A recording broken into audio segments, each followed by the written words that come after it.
Howdy YouTube family, it's Bolt CRNA coming to you again with another day's topic. Today I want to talk to you guys about how do you study when you're in nurse anesthesia school. A lot of you guys have been bringing that up to me here lately and asking me how do I keep ahead of the curve and how do I keep my grades good and keep up with all the rigorous coursework in CRNA school. So I thought I would kind of outline that for you today.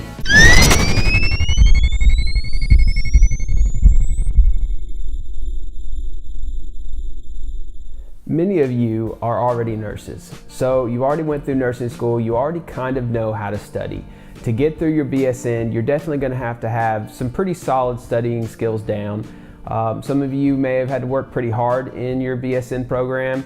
I'll tell you that I didn't work that hard in my BSN program. I guess in retrospect, it didn't seem like I worked that hard. At the time, when I was currently going through it, I thought it was hell. And I thought it was difficult, and all my other friends who were doing bachelor's degrees and whatever else they were doing, engineering or biology or art or history or music, their degrees all seemed so much easier than mine. So give yourself credit for all you guys in your BSN. You are doing probably the hardest, if not one of the hardest bachelor's degrees there are. It requires lots of coursework, lots of time, clinical rotations, very stressful. So it is hard, but when you compare it to CRNA school, that's when you realize your BSN was very, very simple compared to when you start your CRNA program. So when I started the CRNA program, I already had some decent studying kind of methods down, and all of you, I'm sure, have the same thing, but I'm gonna just tell you, your studying methods will be nowhere near what they should be when you start the program. So when everyone starts, every single person in the class, they warn you in advance that you are going to have to develop new studying methods and find a new way to really learn what they call high yield studying and high yield learning. So you will be hit with more amount of material than what you've ever been used to having, and what you would never think that you could handle, the massive amount of material at a certain amount of time. They will expect you to not only handle but master right away, and then keep doing it again and again and again, week after week. So you'll have to develop new creative methods to do that. Everyone has their own methods. You can line up all 25 people in my class and ask them what ways that they study, and most of us will have a slightly different variation on what we do. So my personal method is what works for me, but I'll tell you that when I first started the program, I went through a couple different methods trying to figure out what worked best for me for this kind of CRNA kind of learning. My first method I used was to create study guide questions. So every day after my gross anatomy, or no, it wasn't gross anatomy, it was human anatomy and physiology 1, which is what we had first semester. It was our first big hard course. I would take that material and I would go straight to the library right after class, and I would sit there and I would transform every slide on the PowerPoint into information that I could formulate into a question. So I would take something and say, I would withhold part of the information and say, if this and this and this, then what is this answer? And to know that answer, then I would have had to have known the material on the slide. So that way I could quiz myself. So I would create all those questions, and it was kind of an active way of learning. And then the next morning, I would pull up all those questions. Usually I would make maybe 50 to 100 questions a day off of one day's lecture material. And then the next morning I would go through all of those questions and I would quiz myself until I knew them, until I could fire the answer back quickly. And then I would go to lecture again that next day, and then it would be a whole nother day of more material, and I'd do it again and again and again. That was helpful. I learned fairly well doing that, but it takes a lot of time. It takes, that was one of the issues with that studying method. It takes a lot of time, and another problem is if you didn't understand the material very well that very first day when you were in lecture, you could have formulated a question that wasn't totally correct.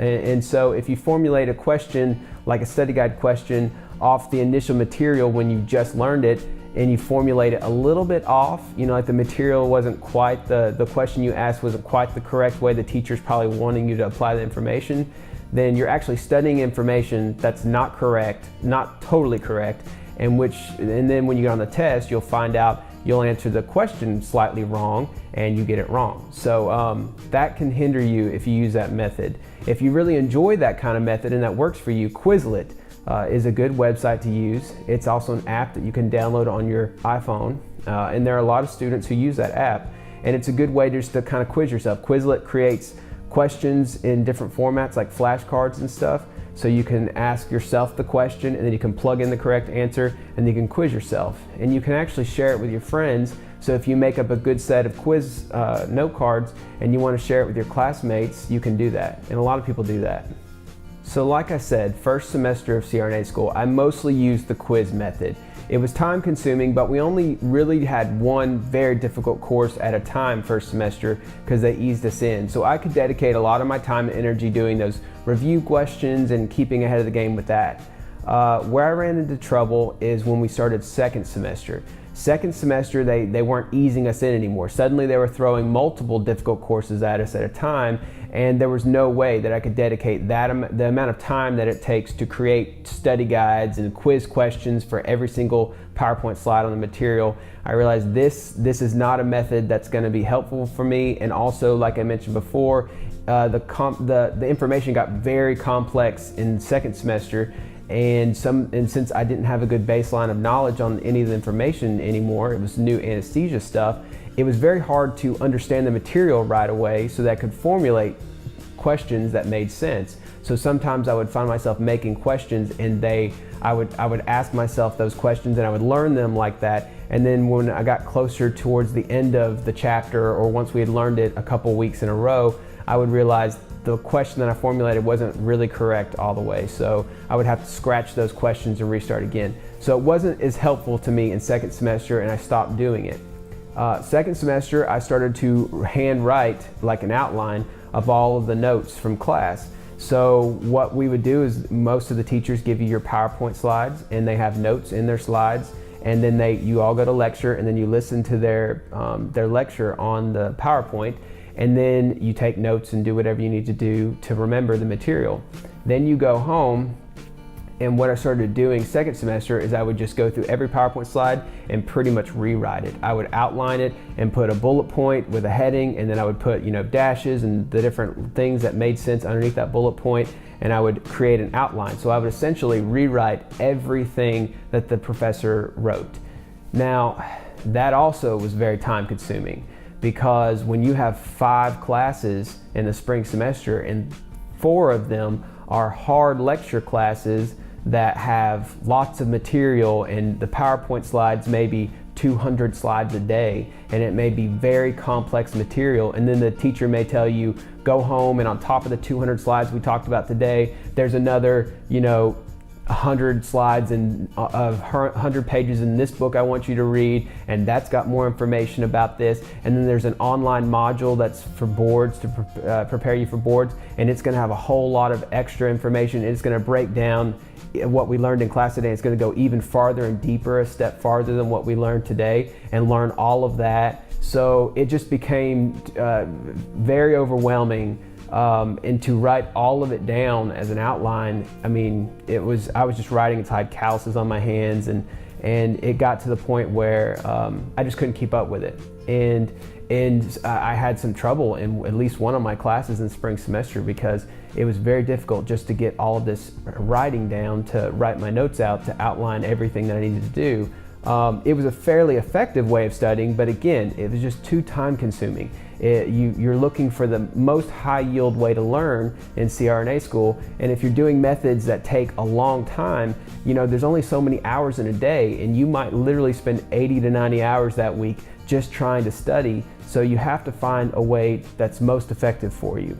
So going into my summer semester, they warned us in advance that summer was going to be the hardest semester that we've done so far, that the other semesters were difficult, but this one was going to be more material than we've ever covered at any given time, and it's also going to be in a 2.5 months of time period instead of the normal full semester of time.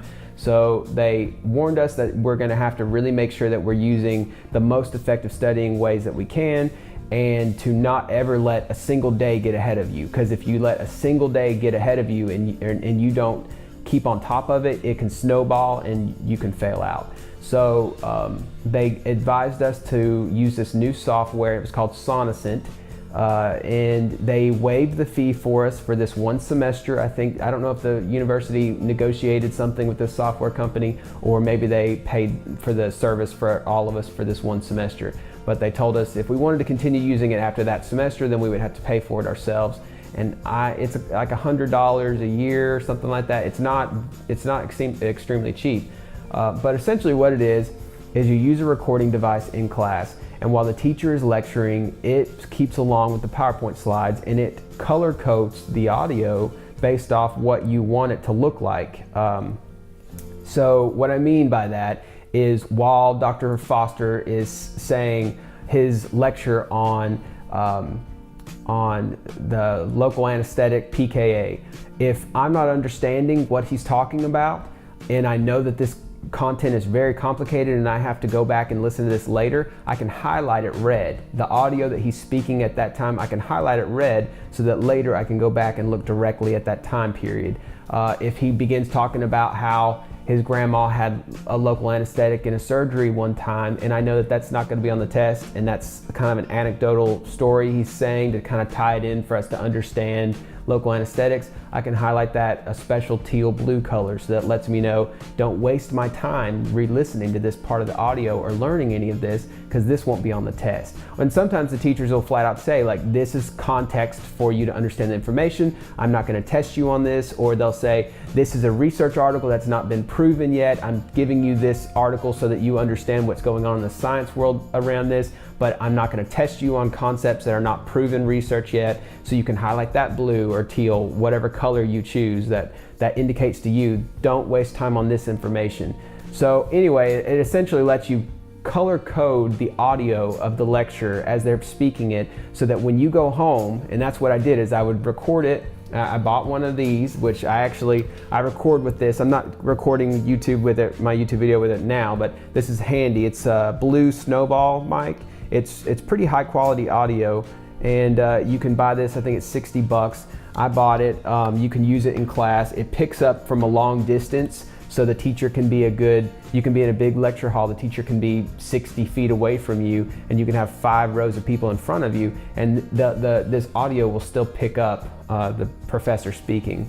So as they're speaking, you do that, you highlight the audio, it goes along with each PowerPoint slide. So if you know there's these set of 2 slides that were really confusing, or in my case, you zoned out, and you just know that you zoned out for those couple slides during the PowerPoint, you can highlight the audio of those slides a special color, so it lets you know, I really have to go back and re-listen to this 100% again and rewrite my notes, because I don't even remember them talking about it. And when you're doing hours and hours and hours of lecture in CRNA school every day, trust me, you will zone out. There will be moments where you wake, or hopefully you don't go to sleep, but you will become alert again, and you'll realize, I didn't hear a thing this guy said for the last 10 minutes. And that's something that can't happen, because you have to hear what they said, because they're usually building constantly. So anyway, it's a good method for that.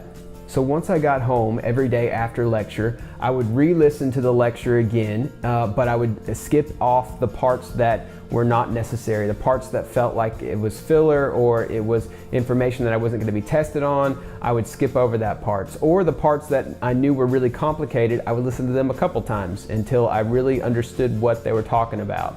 And then I would stop, and I would take the recording device and I would hook it up to GarageBand in my MacBook, and I would then speak the PowerPoint myself, but I would speak it faster. I would speak it in a way that was like a condensed version of what the professor said in class. So if they said, sometimes a teacher, if they know that the concept is complicated, they might repeat themselves a couple different times, and they might give 3 or 4 different examples of how this certain thing works in the body in this certain way. Well, if you understand the concept, or you're beginning to understand the concept, you don't necessarily need to hear 3 or 4 different examples of it, so you can cut all that out. So that's what I mean by condensing the audio down. So usually I could condense a professor's 3-hour lecture into about an hour and a half. And I would, you cut out any anecdotal stories, you cut out the uhs and the ums and the pauses and when they're writing on the board, and you would be surprised how much you can cut that stuff out. So once you do that, then you can upload that song from GarageBand to your iTunes, and then you can title it, Neuromuscular Blocking Agents Lecture, and then load it up onto your iPhone. And whenever you're driving or sleeping at night or walking your dog or going to the gym, you can listen to that lecture, and it's your voice, and you're speaking it at a pretty steady pace, and you're just doing straight hardcore information. Everything you need to hear and learn and understand about that content, you're hitting it right then during that time period. And you may listen to that lecture 8 times. So if you listen to that lecture 8 times and you listen to all their lectures that often, you should be able to start rattling off what's the content, and what you're going to be tested on. It shouldn't be that difficult for you. So that was the method that I used, and I found it to be very effective. I found it to be like a high yield way of learning. I could listen to it while I'm sleeping at night. I could listen to it while I was doing other things.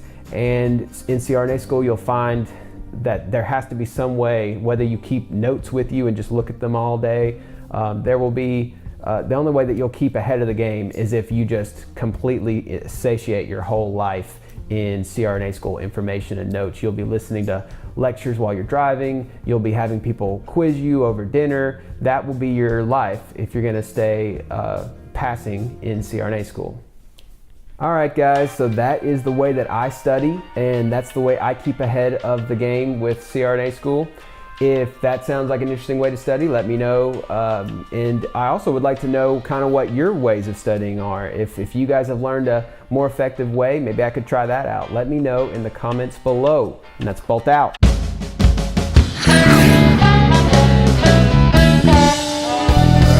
Begin with inhalational anesthesia number 2 with Dr. Foster.